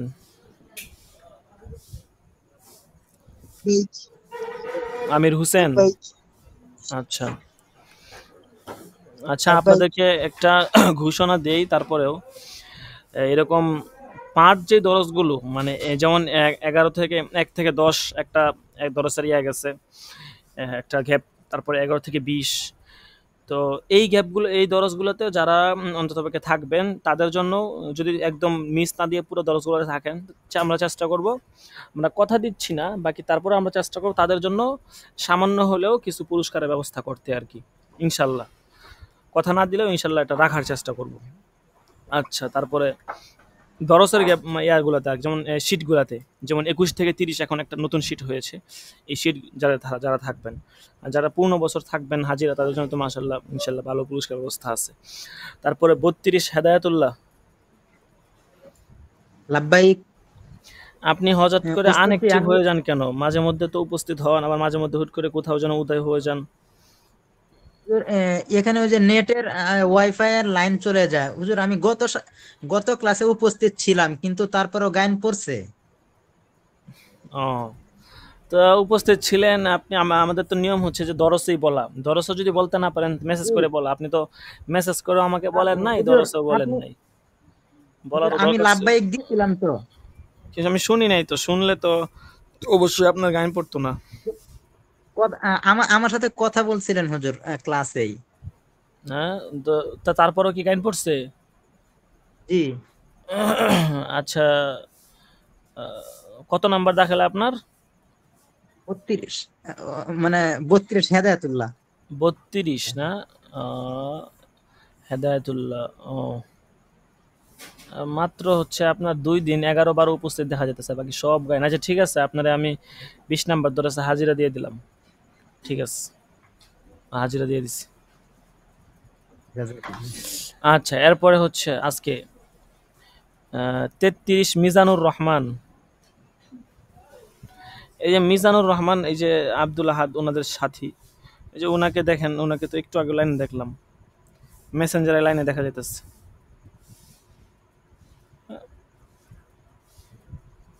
আসলে একটা বিষয় কি আমি আপনাদেরকে বলি, সেটা হচ্ছে যে যারা দরসে আসে না বা দরস করে না, ওনারা ওনাদের এই উজুর দেওয়া যে সময় পাই না বা খুব, মানে আপনার যদি 50 জন স্টুডেন্ট হয়, সেখান থেকে হাকিকতান 5 জন বা 2 জন স্টুডেন্ট পাওয়া যাবে কিনা যারা আসলেই বাস্তবিক পক্ষেই আসলে তারা আসলে সময় পাইতেছে না বা আসলেই তারা ব্যস্ততার মধ্যে আছে। বাকি 45 জনই এমন থাকবে যে যারা, যে হয়তো তারাও ব্যস্ত, কিন্তু তারা চাইলেই, মন থেকে চাইলেই তারা একটা সময় বের করে সময়টাতে উপস্থিত থাকতে পারে। তারা চাইলে এটা পারবে এবং এটা খুব সহজ। মন থেকে চাইতে হবে আর কি, এটা হচ্ছে মেইন বিষয়। তারপরে 35 মোহাম্মদ আরাফাত। আচ্ছা, আরাফাতের নামটা কেটে দেই। তারপরে 37 আল আমিন তুষার।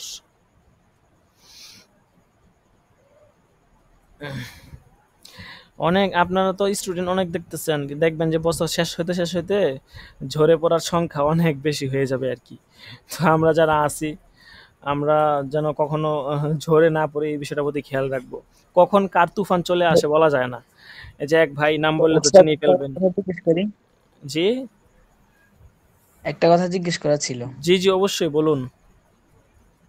ওই যে আমাদের হাজিরা শিট গুলাতে সিরিয়াল না দিয়ে 1, 3, 5 এভাবে কেন দেওয়া? এইটা তো হচ্ছে দা খেলা নাম্বার, আপনি এটা খেয়াল করেন নাই? এটা হচ্ছে দা খেলা নাম্বার, ঠিক আছে? জি, দা দাখিলা খেলা, গুলো মানুষ সিরিয়ালে না দিয়ে এভাবে। না না, দা খেলা তো সিরিয়ালে দেওয়া হয়েছে। কি বলেন, সিরিয়ালে দেওয়া হয় নাই। দাখিলা নাম্বারটা দেওয়া হয়েছে ভর্তির যেই ফরম আছে, ফরম অনুযায়ী দাখিলা নাম্বার দেওয়া হয়েছে। কিন্তু দেখেন, আমাদের দাখিলা নাম্বার কোন পর্যন্ত গেছে? আহ, হচ্ছে 54 পর্যন্ত আমাদের দাখিলা নাম্বার গেছে আর কি। তো সম্ভবত 54ই। তো 54 পর্যন্ত যদি আমাদের দাখিলা নাম্বার যায়, তো মাঝখানে যে অনেকগুলো দেখতেছেন যে অনেকগুলো নাই, তার মানে কি? তার মানে হচ্ছে এরা শুরু থেকে ঝরে পড়ছে আর কি। ঠিক আছে, এরা কোনোভাবে ক্লাসে আসে নাই বা পরবর্তীতে আর যোগাযোগ করে নাই, যার কারণে ওদের দাখিলা নাম্বারটা ওভাবেই রয়ে গেছে। মাঝখানে যারা ছিল, যারা ছিল এদের দাখিলা নাম্বার আপন জায়গায় রয়ে গেছে। এবং যারাই ভর্তি হয়েছেন সবাইকে কিন্তু একটা মেসেজ দেওয়া হয়েছিল যে দাখিলা নাম্বার অপরিবর্তিত সারা বছর একই থাকবে। এবং এই দাখিলা নাম্বারটা আপনার সনদের মধ্যেও থাকবে। এখানে যে দাখিলা নাম্বারটা আছে, এটা আপনার সনদের মধ্যেও থাকবে এই দাখিলা নাম্বারটা। এবং এইটা হচ্ছে যত তথ্য আছে, ডাটা আছে, সব জায়গাতে আপনার এই দাখিলা নাম্বার থাকবে। এখানে আপনার যদি যা আছে তাই, সেটা চেঞ্জ হবে না। কারণ এটা যদি আমি চেঞ্জ করি তাহলে সমস্যা আছে, বুঝতে পারছেন? আর দেখা গেছে আপনি যেটা বলতেছেন সিরিয়াল অনুযায়ী হইলে, হ্যাঁ সিরিয়াল অনুযায়ী হইলে তো ভালো, ঠিক আছে। কিন্তু আজকে মনে করেন এখান থেকে আজকে 4 জনের নাম কাটলাম, হ্যাঁ, তো দেখা গেছে আপনারা আবার সিরিয়াল দিলাম, এখন যে আপনার সিরিয়াল হলো 30, 2 দিন মাঝখানে আর 2 জন চলে গেলে আপনার সিরিয়াল হলো 28, আবার চলে গেলে আপনার সিরিয়াল হলো 25। তো এই তো ভেজাল। তো এই জন্য ব্যাস দাখিলা নাম্বার আপন জায়গায় থাকলো, ব্যাস তাহলে মাথায় মাথায় ঢুকে গেলো। এবং যারা দরসে আসেন সবাই এটা মাথায় নিয়ে নেন যে আপনার দাখিলা নাম্বারটা কত, ব্যাস, তাইলে আর কোনো ভেজাল নাই। আশা করি বুঝতে পেরেছেন। হুজুর আচ্ছা, জি। 20 নম্বরে একটু হাজিরা দিতে, আপনি প্রত্যেকদিন কেন 20 লেট নম্বরে করেন বলেন তো? একটু আপনি হাজিরা। প্রত্যেকদিন লেট করেন মানে আপনার কি আসলে নেটের সমস্যা নাকি? আমি হুজুর, আমি যেখানে থাকি এখানে একদম নেট থাকে না। জি, আমি এখানে একদম নেট থাকে না। আমাকে বের করে দেওয়া হয়, আমি ঢুকতেই পারি না পরে। ও কি আচ্ছা। করে? যাই হোক, একটু খোলামেলা জায়গায় গিয়ে দরজ করবেন, যেখানে একটু আলো বাতাস পাওয়া যায় এরকম জায়গায়। আচ্ছা ঠিক আছে। তারপরে হচ্ছে জি জি। আহ, মিজানুর রহমান 33 তো নাই। তারপরে 37 আল আমিন তুষার। আল আমিন নাই। উনি তো মেসেঞ্জারে মাগরিবের পরেও দেখলাম। এই যে মিজানুর রহমান, দেখেন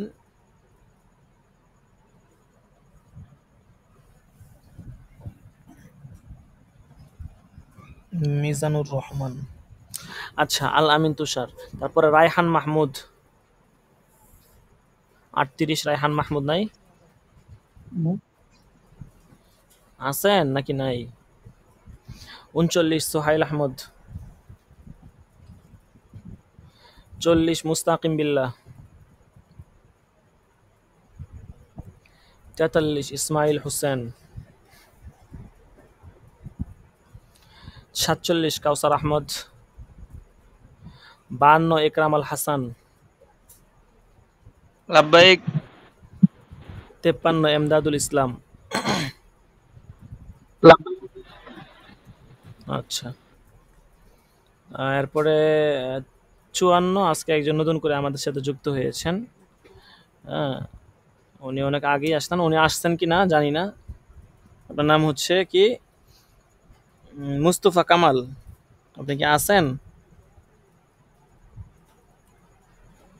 ওনাকে দেখলাম অ্যাড হয়েছে, তো এখন আছে কি না।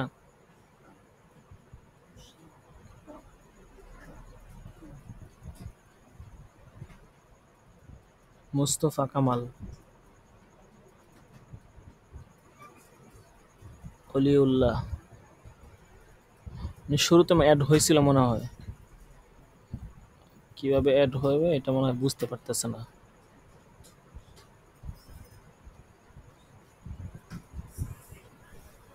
আচ্ছা ঠিক আছে, যাই হোক। হুম, ওনার নামটা লিখে নেই।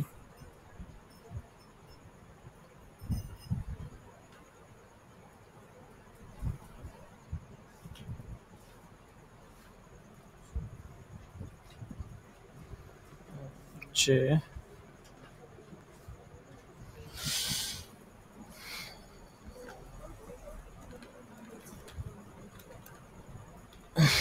আচ্ছা, যদি কেউ হাজিরা বাকি থাকে তাহলে বলতে পারেন।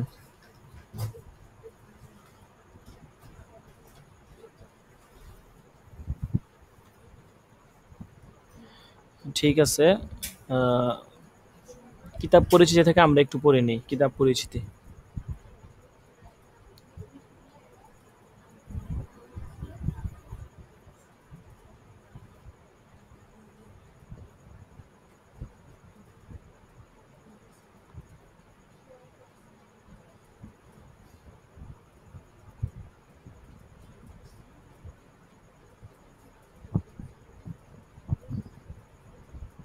সকলে স্ক্রিনের দিকে খেয়াল করেন।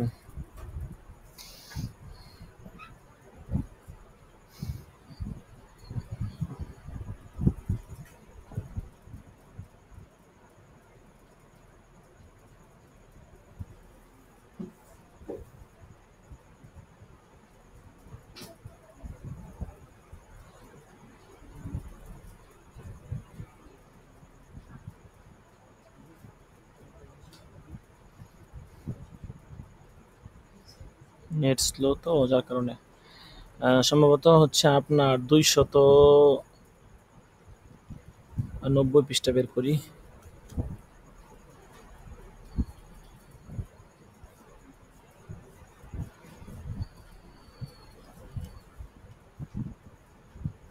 আরো পরে।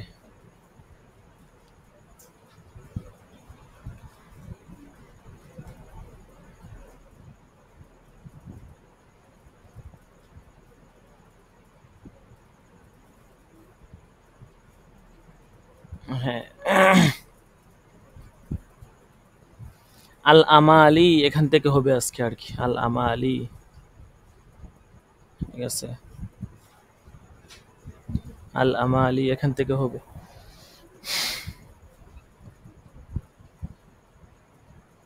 আমরা ফতুয়ার কিছু কিতাবাদি সম্পর্কে আগে জানতেছিলাম। দেখেন, আল আমালি পূর্বে ইমাম আবু ইউসুফ রহমতুল্লাহ আলাইহির শিরোনাম 4 নং কিতাব দ্রষ্টব্য, এই সম্পর্কে আর কি আলোচনা গেছে, এই কিতাবটা সম্পর্কে আর কি।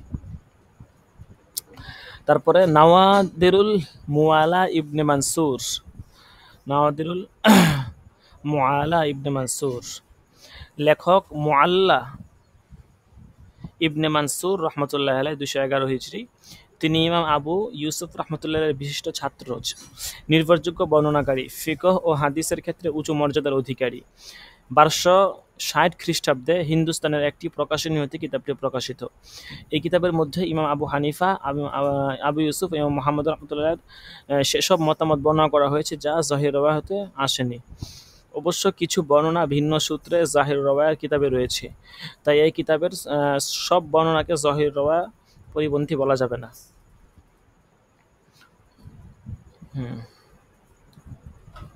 তারপরে হচ্ছে উপস্থাপনা, অন্যান্য কিতাব থেকে সম্পূর্ণ ব্যতিক্রম ধর্মী, বিশেষ করে অধ্যায় বিন্যাস। প্রথমে ইমাম আবু ইউসুফের মত উল্লেখ করার পর অন্যান্যদের মত আর কি, ক্ষেত্র বিশেষ আবু হানিফা ও মুহাম্মদ রহমতুল্লাহের মতামত শুরুতে তুলে ধরেছেন। আচ্ছা, এরপর অধ্যায় হচ্ছে আল মুতুন আল মুখতাসারাত। এখন এখানে সামনে যে কিতাবগুলো আসবে এখানে বিভিন্ন মতন এবং মুখতাসারাত সম্পর্কে আলোচনা করবে, ফিকহের বিভিন্ন মতন এবং মুখতাসার যে কিতাবগুলো ফিকহের এগুলো সম্পর্কে। তো বলতেছে যে ভূমিকা, ফিকহে হানাফির মধ্যে মুতুন এবং মুখতাসারাত হলো সবচেয়ে সংক্ষিপ্ত অধ্যায়। এটির মধ্যে ফিকহের অধিকাংশ বিষয় রয়েছে। ফকিহগণ স্বল্প শব্দে মৌলিক মাসআলা মুখস্থ করার সুবিধার্থে এসব মুতুন ও মুখতাসারাত প্রণয়নের দিকে ধাবিত হয়েছেন। সংক্ষিপ্ততার দিক থেকে সবগুলো এক স্তরের নয়, কোনোটি অধিক সংক্ষিপ্ত, আবার কোনোটি সামান্য বিস্তৃত, আবার কোনোটি মাঝামাঝি। মুতুনের গুরুত্ব, মুতুনের কিতাব সাধারণত মাযহাবের অগ্রগণ্য ও মুফতাবিহি ফতুয়াযোগ্য মত বর্ণনার মধ্যে সীমাবদ্ধ, এজন্য গ্রহণযোগ্যতার দিক থেকে এগুলো জাহিরুর রওয়ায়ার কাছাকাছি। শুরুহাত ও ফতুয়ার কিতাব থেকে অগ্রগণ্য, ফতুয়ার কিতাব থেকে অগ্রগণ্য। আচ্ছা, জহিরুর রওয়ায়া এর সঙ্গে সাংঘর্ষিক হলে মুতুনের উপর আমল করা যাবে না, কারণ জহিরুর রওয়ায়া হচ্ছে মেইন। তবে মাযহাবের উলামায়ে কেরামের মুতুনের মতকে প্রাধান্য দিলে সেটাই পরিধানযোগ্য। মাযহাবের মধ্যে মুতুনের গুরুত্ব অপরিসীম, তাই অনেকে বলেন আল মুতুন কান নুসুস, অর্থাৎ মতনের মাসলা নুসুসের মতোই। হানাফি মাযহাবের মুতুন হচ্ছে তিনটা আর কি, কানজুদ দাকায়েক, এরপরে হচ্ছে মুক্তাসারুল কুদুরি, তারপরে শরহে বাকিয়া অনেকে বলেন। ঠিক আছে, তো এই 3-4টা হচ্ছে হানাফি মাযহাবের আর কি। আরেকটা হচ্ছে বেদায়াতুল মুফতাদি।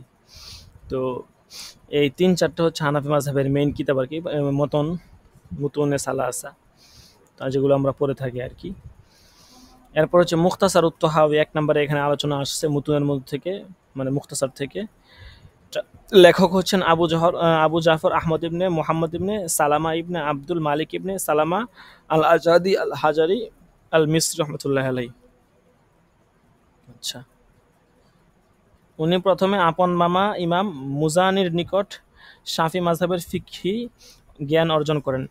এটা কিন্তু আপনারা পড়ছেন, ওই যে মুখতাসারুত তাহাউই, এটা হচ্ছে আপনার ওই যে মুয়াত্তার যে কিতাবটা আছে, শরহে মাআনিল আসার, ঠিক আছে, দাওরাতে যে পড়ায় শরহে মাআনিল আসার, ওই কিতাবের যে মুসান্নাফ, এই মুখতাসারুত তাহাউই মুসান্নাফ কিন্তু একই। তো ওনার একটা ঘটনা আর কি এখানে বলতেছে যে উনি কিন্তু শাফি মাযহাবের ছিলেন। তো উনি শাফি মাযহাবের, ওনার যে মামা ছিল শাফি মাযহাবের ছিল, ওনার মামার নিকট উনি ফিকহ অর্জন করেন। পরে হানাফি মাযহাব অবলম্বন করে ফিকহ হানাফি শিক্ষা লাভ করেন। তার উস্তাদের মধ্যে উল্লেখযোগ্য হলেন, একজনের নাম বলছেন আর কি।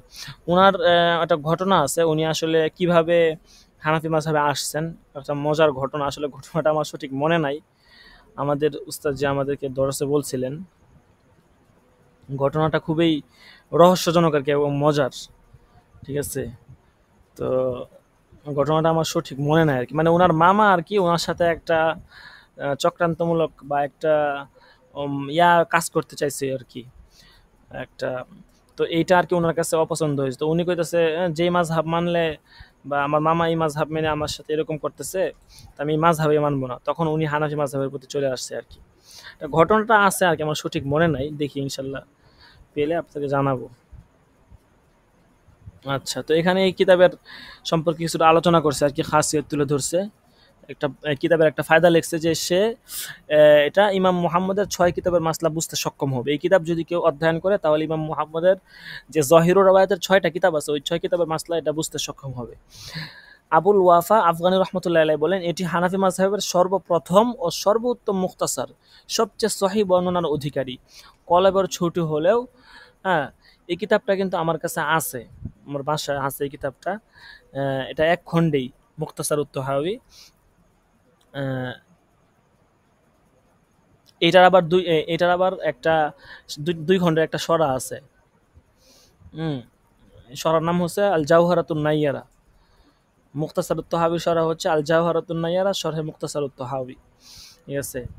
তো এটা হচ্ছে আপনার আমার কাছে যেটা আছে উপরের ভলিউমটা অনেকটা টিয়া কালারের মতো আর কি, খুব সুন্দর এই কিতাবটা, অত বেশি দীর্ঘ না। ওই কিতাবটার কথা আর কি এখানে বলছে। ঠিক আছে? তো এই কিতাবটা খুবই গুরুত্বপূর্ণ কিতাব। এটা আমার কাছে ওই পিডিএফ ফাইলটাও আছে। এখন তো বের করতে আছে, দাঁড়ান একটু দেখি।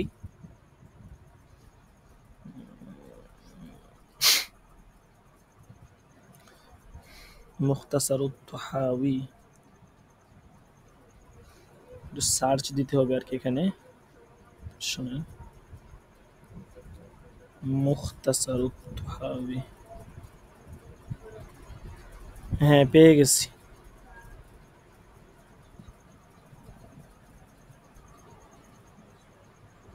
আপনাদেরকে এই পর্যন্ত মুখতাসার উত-তাহাউী সহ কিন্তু 3টা কিতাব দেওয়া হয়েছে। ঠিক আছে? আপনারা ইফতা বিভাগ যে হোয়াটসঅ্যাপ গ্রুপ আছে গ্রুপটা চেক করেন।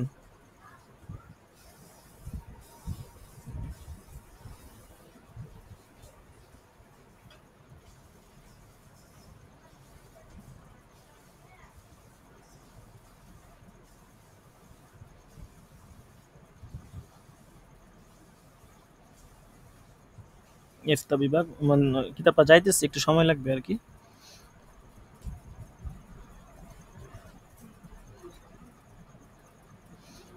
আপনাদেরকে প্রথমে দেওয়া হয়েছে কি কিতাব, ফতোয়া কাজী খান।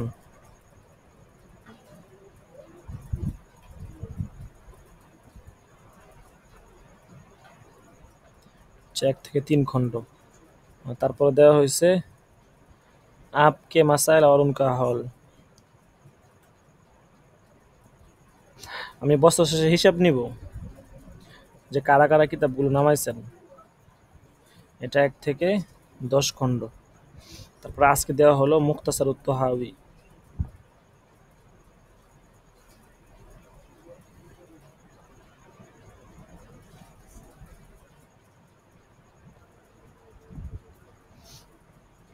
এরপর আমার কাছে কিন্তু কাফি কিতাবটাও আছে, বুঝতে পারছেন?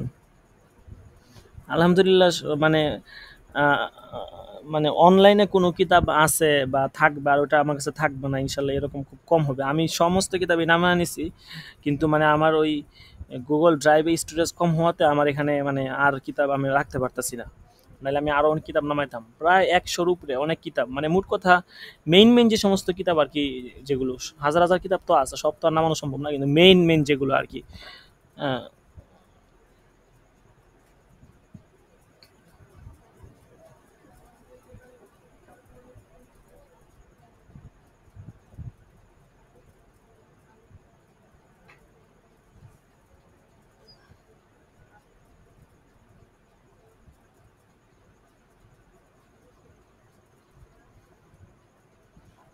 আল কাফি, কাফি তো আমার কাছে ছিল। আচ্ছা ঠিক আছে, যেগুলো আজকে পড়ানো হবে ইনশাল্লাহ আমি সবগুলো আপনাদেরকে দিয়ে দিব। ঠিক আছে? ধরেন এখন সময় নষ্ট না করে আমরা একটু পড়ি।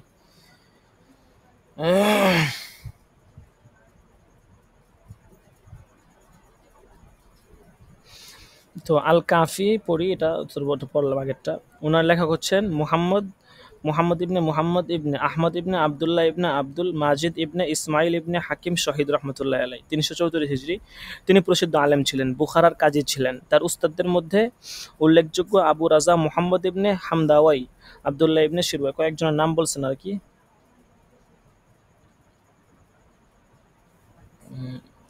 তিনি অনেক কিতাব রচনা করেছেন, এটি তার মধ্যে উল্লেখযোগ্য আল কাফি কিতাব।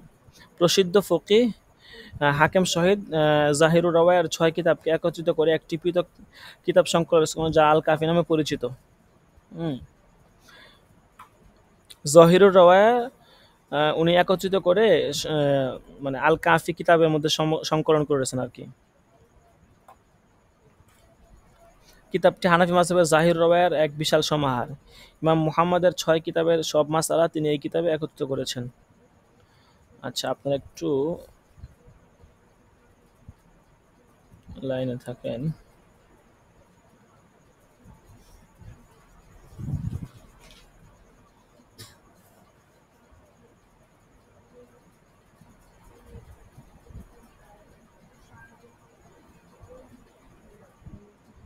আমি এখানে একটু সার্চ দিই, দেখি আল কাফি কিতাবটা আমি এখন পাই কিনা।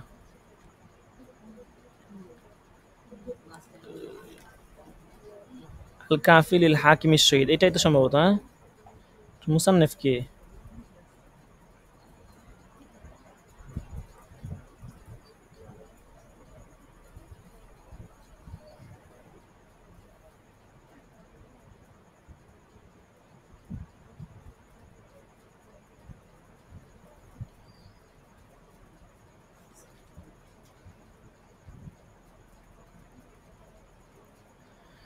মুহাম্মদ ইবনে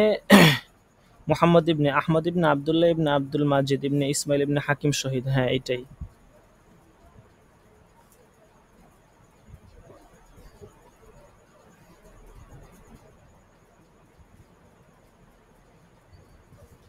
আল কাফি লিল হাকিম শহীদ আল মারুবি। এই কিতাবটা তো আমার কাছে থাকার কথা, কিন্তু গুগল ড্রাইভে এই কিতাবটা পাইতেছি না।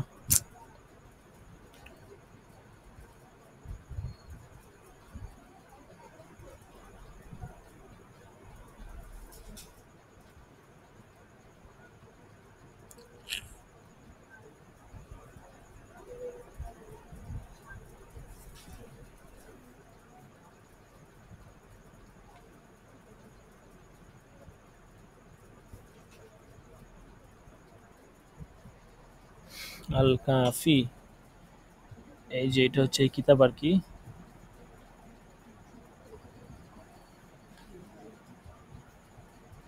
দেখছেন কত পুরানো ছাপা, ডাউনলোড হয় না। আমার ইয়াতে সমস্যা, সফটওয়্যারের সমস্যা, বুঝতে পারছেন?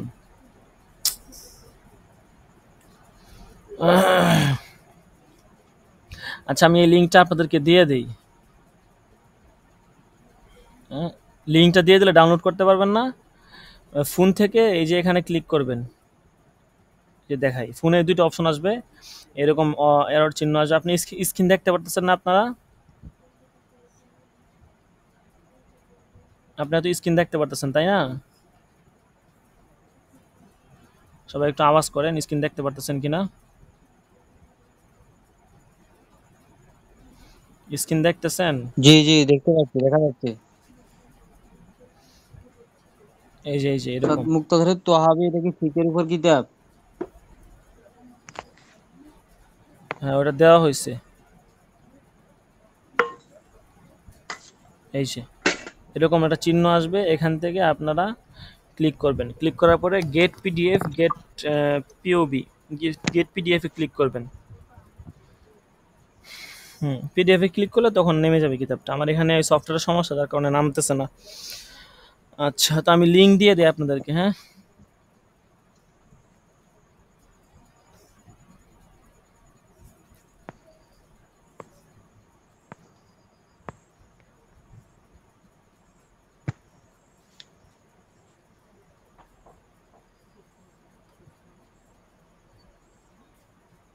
হোয়াটসঅ্যাপে গ্রুপে আমি এখানে লিঙ্কটা শেয়ার করে দিই, দেখেন লিঙ্কটা কাজ করে কিনা, আপনারা পরে দেখেন।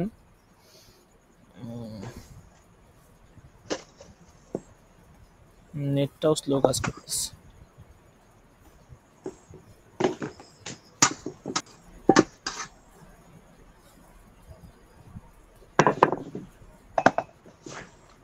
আচ্ছা, এরপরে হচ্ছে আল কাফি। আল কাফির পরে কোন কিতাব আছে দেখি আমরা। আল কাফির পরে আছে মুখতাসারুল কুদুরি। হ্যাঁ, এটা তো এর সম্পর্কে তো আমরা জানি, এটা নতুন না জানা কিছু না। এরপরে তুহফাতুল ফুকাহা আছে। যাই হোক, তো এই তিনটা কিতাব আল কাফি আর হচ্ছে মুখতাসারুল কুদুরি, এটা আপনাদেরকে আমি দিয়ে দিব।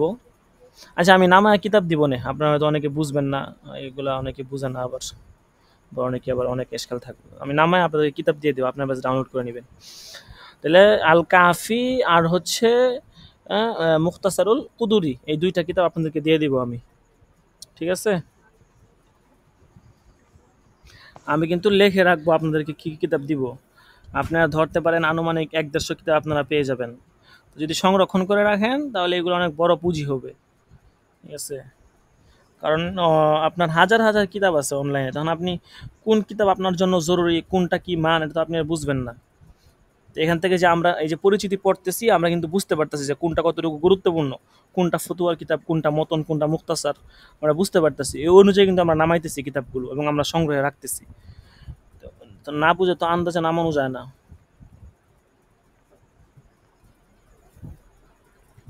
আচ্ছা, তো আপনাদেরকে ওই আল কাফি হচ্ছে মুক্তাসুল কুদুর আপনাদেরকে দিয়ে দিব। আচ্ছা, যাই হোক, তো আজকে এ পর্যন্তই। তবে একটু সামান্য সময় নিয়ে আমরা একটা তামরিন সম্পর্কে আলোচনা করব। দেখেন আজকে একজনে, আচ্ছা গোলাম মুস্তফা, আপনি কি আসছেন?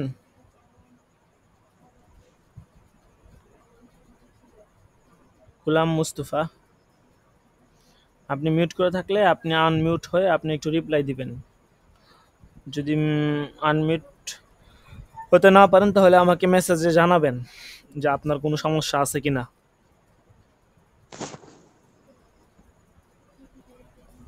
আচ্ছা, তো যেটা বলতেছিলাম যে একজনে একটা তামরিন লিখছে, তো আমরা ওনার তামরিনটা সম্পর্কে একটু আলোচনা করব। আমি একটু হোয়াটসঅ্যাপে যাই, উনি আমাকে সম্ভবত হোয়াটসঅ্যাপে পাঠিয়েছে তামরিনটা।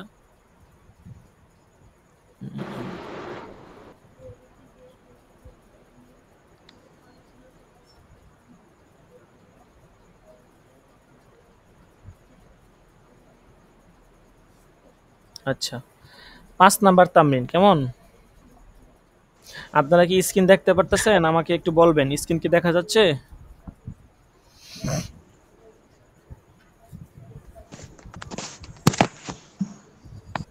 আওয়াজ জি নেই? দেখা যাচ্ছে। আচ্ছা, ঠিক আছে। তো এখন এই 5 নাম্বার তামরিনে প্রশ্ন ছিল চেয়ারে, প্রসঙ্গ হচ্ছে চেয়ারে বসে নামাজ পড়ার হুকুম। প্রশ্ন ছিল চেয়ারে বসে নামাজ পড়া যাবে কি? পড়া গেলে কখন পড়া যাবে আর কখন পড়া যাবে না। দেখেন এখানে কিন্তু একদম একটা মুতলাক প্রশ্ন করা হয়েছে, তাই না? চেয়ারে বসে নামাজ পড়া কি যাবে? আচ্ছা, পড়া গেলে কখন পড়া যাবে, কখন পড়া যাবে না, বেশ। আচ্ছা, ঠিক আছে। তারপর উনি দেখেন কি লিখতেছে, জবাব হামিদা ওয়া মুসল্লি ওয়া মুসল্লিমা। ওনার উত্তরটা আমরা একটু পড়ি, তারপরে ইনশাল্লাহ আমরা যাচাই বাছাই করবো আর কি ওনার উত্তরটা কতটুকু সঠিক হয়েছে নাকি।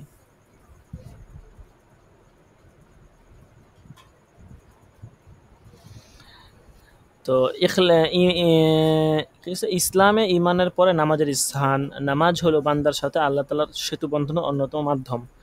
নামাজের মাধ্যমে বান্দা চূড়ান্ত আনুগত্য প্রদর্শন করে আল্লাহর প্রতি। আল্লাহ জানা শানুহু বলেন, কদ আফলাল মুমিনুন আল্লাযিনা হুম ফি সালাতিহিম খাশিউন। তারপরে উনি ওখানে নামাজের কিছু ফজিলত বর্ণনা করছেন, যে নামাজের কম পড়লে এরকম ভাবে পড়তে হবে, দণ্ডায়মান হতে হবে, কিয়াম করা, সেজদা করা, রুকু করা ফরজ।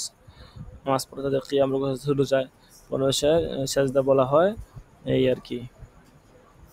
তারপরে এরপরে পৃষ্ঠা উনি কি লিখছে দেখি।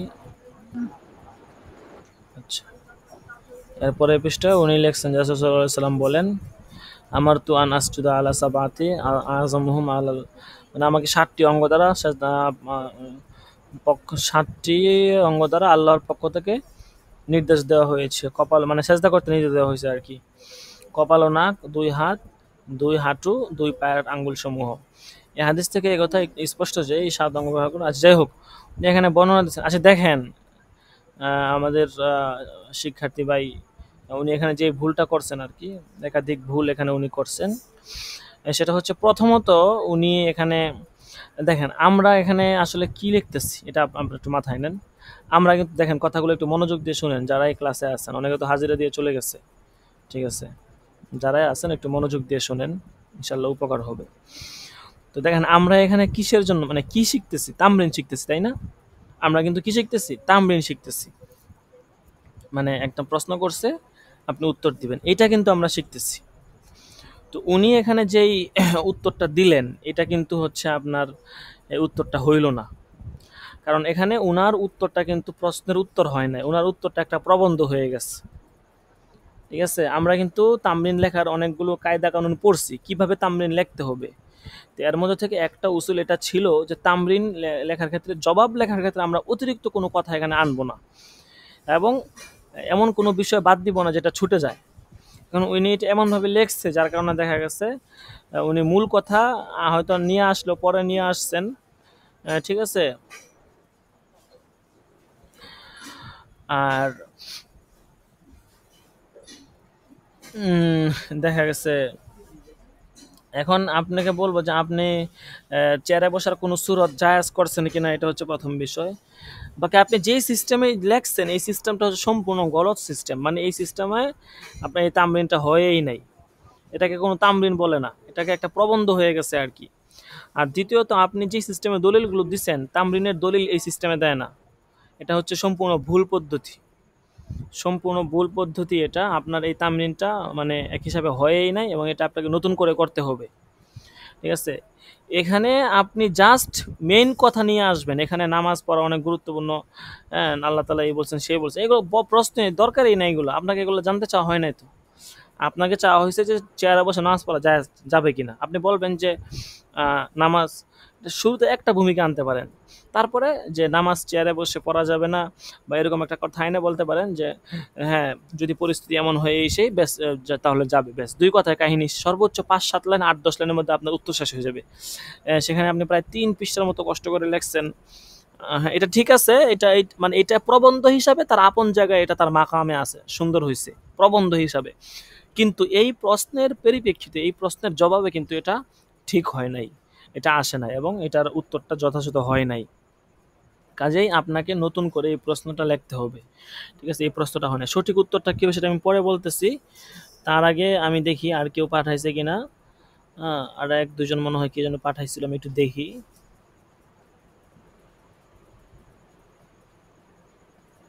তো কে পাঠাইছে, কি পাঠাইছে দেখি।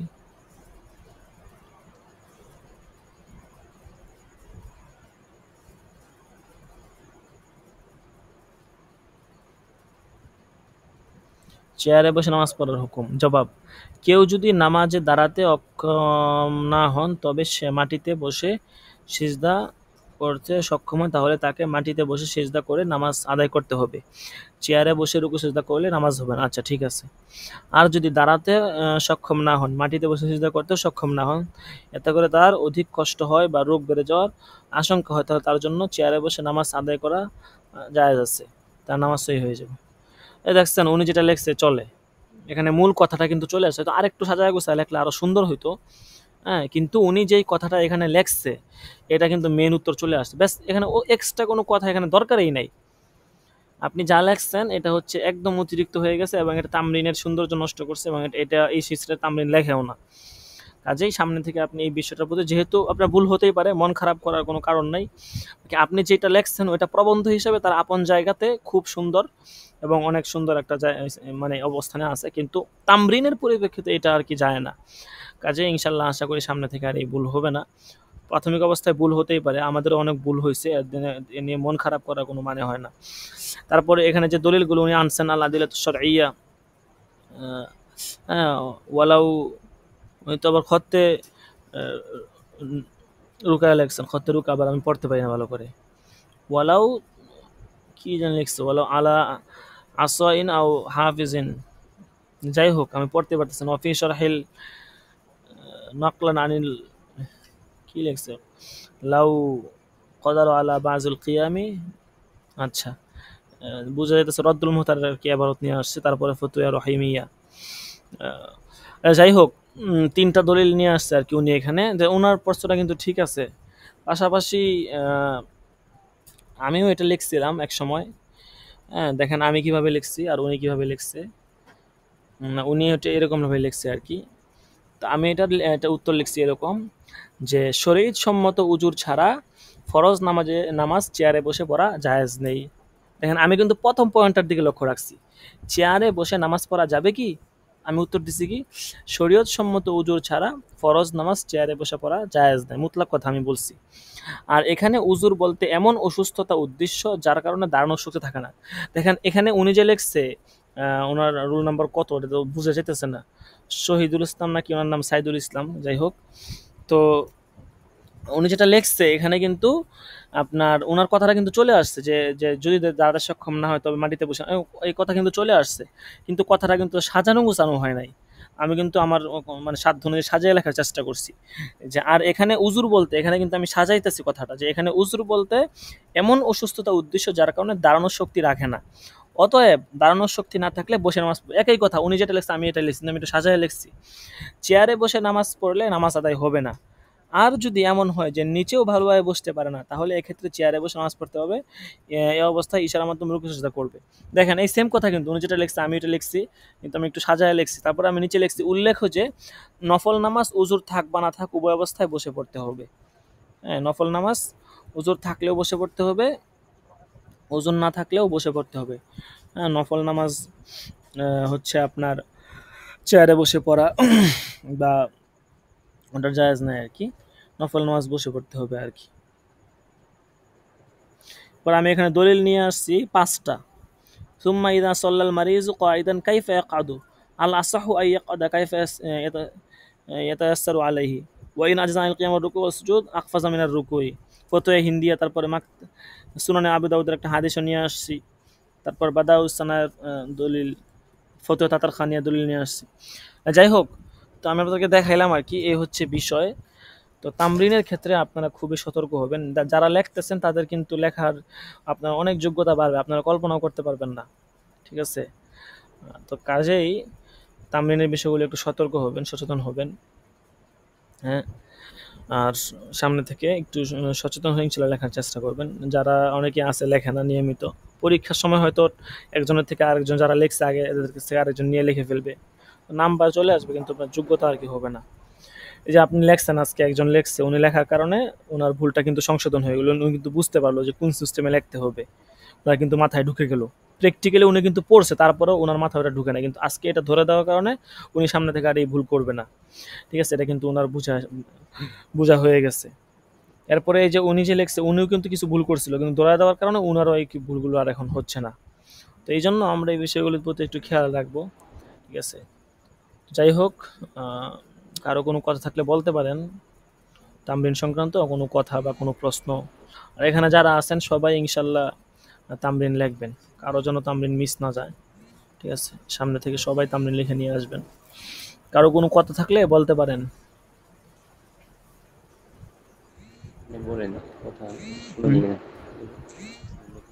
জি, আপনি কিছু বলতে চাচ্ছিলেন, বলুন। যে গোলাম মুস্তফা কি আপনি? আসসালামু আলাইকুম। ওয়ালাইকুম আসসালাম। যে আপনি কি গোলাম মুস্তফা? হ্যাঁ, জি আমি মোস্তফা কামাল। আচ্ছা, মুস্তফা কামাল, মুস্তফা কামাল। আচ্ছা, ঠিক আছে। তো আপনি তো আজকে আসছেন 21তম দরসে, আপনার প্রায় 20টা দরস ছুটে গেছে। তো যতটুকু শুনছিলাম আপনি অনেক আগেই ভর্তি হইতেন, কিন্তু হচ্ছে আপনার ফোনে নাকি সমস্যা ছিল বা কি একটা সমস্যার কারণে আপনি ভর্তি হতে পারেন নাই। যে সমস্যা ছিল, জি যেহেতু পড়ার ইচ্ছা আছে, আগ্রহ আছে, তো আপনার উচিত ছিল একটু আগেই দরসে আর কি থাকা, তাহলে ভালো হতো আর কি আপনার জন্য। যাই হোক, আমি আপনাকে বলবো যে জি পূর্বের যে দরসগুলো ছিল, এই সবগুলো দরস আমাদের ওই ইউটিউবে আছে, ওখান থেকে ওই দরসগুলো আপনি দেখে নেবেন সময় করে, যখন ওই সময় পান ওখান থেকে দরসগুলো ভিডিওগুলো দেখবেন, তাহলে আশা করি কিতাবাদি সম্পর্কে অনেক ধারণা পাবেন। অনেক গুরুত্বপূর্ণ আলোচনা হয়েছে। আমি আপনার হাজিরাটা দিয়ে দিচ্ছি, ঠিক আছে? আপনি ইনশাল্লাহ সামনে থেকে 22 থেকে 30 পর্যন্ত প্রত্যেকটা দরসে থাকার চেষ্টা করবেন। আর আপনার জি ফোনের কি ইনশাআল্লাহ। সমস্যা আমি সঠিক জানি না। বাকি যেই সমস্যাই হোক না কেন আপনি দ্রুত আপনার ফোনের সমস্যাটা সমাধান করার চেষ্টা করুন। বুঝতে পারছেন? জি জি আপনি কি ইনশাআল্লাহ। নতুন ফোন কিনবেন? নতুন ফোন এখন চাইতেছি কিনলে নরমালি যাই হোক, এর যেটাই জন্য। হোক আপনি সমস্যাটা সমাধান করার চেষ্টা করেন। তাইলে আমরা আপনার সাথে পরিপূর্ণভাবে যোগাযোগ করতে পারবো আরকি। আর না হয় অন্যের ফোন দিয়ে ওরকম যোগাযোগ করা যায় না। তো ইনশাআল্লাহ আজকের জি দরসটাও YouTube এ আপলোড করে দেওয়া হবে। ওখান থেকে দেখে নিতে পারবেন। তো যাই হোক সকলেই ভালো থাকবেন। ইনশাআল্লাহ আগামী শনিবার দিন ইনশাআল্লাহ আমাদের দেখা হবে, পুনরায় দরস হবে। ততক্ষণ পর্যন্ত সকলেই ভালো থাকবেন, সুস্থ থাকবেন। আল্লাহ হাফেজ। আসসালামু আলাইকুম ওয়া জি। রাহমাতুল্লাহি ওয়া বারাকাতুহু।